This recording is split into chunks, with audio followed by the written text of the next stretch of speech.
আমি পুলিশ মন্ত্রীকে বলবো, বারবার মুসলিম সমাজের উপর আঘাত আসছে, বারবার কোরআন হাদিসকে নিয়ে অকুরুচিকর মন্তব্য করা হচ্ছে, বারবার মুসলিম সমাজকে ভিন রাজ্যে যাওয়ার কারণে আমার ভাইকে মারা হচ্ছে, আমার জুয়েল রানাকে মারা হয়েছে, এইভাবে অনেক ভাইকে হত্যা করা হচ্ছে। পুলিশ মন্ত্রী সে বলে আমি মুসলিম দরদি, সে বলে আমি সেকুলার, সে বলে আমি মুসলিমদের হয়ে কাজ করি। তাহলে সেই পুলিশ মন্ত্রী নীরব কেন?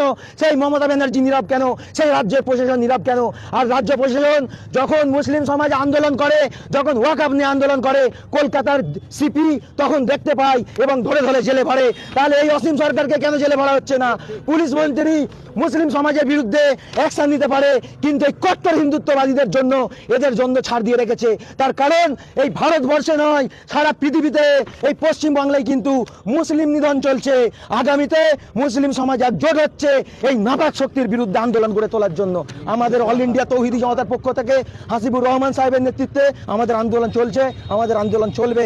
অকুরুচিকর মন্তব্য বলার কারণে অসীম সরকারকে অবিলম্বে দৃষ্টান্তমূলক শাস্তি দিতে হবে। অল ইন্ডিয়া তৌহিদি জমাত জিন্দাবাদ, অল ইন্ডিয়া তৌহিদি জমাত কর্ণধার হাসিবুর রহমান সাহেব জিন্দাবাদ, অল ইন্ডিয়া তৌহিদি জমাত মেটিয়াবুরুজ ইউনিট জিন্দাবাদ।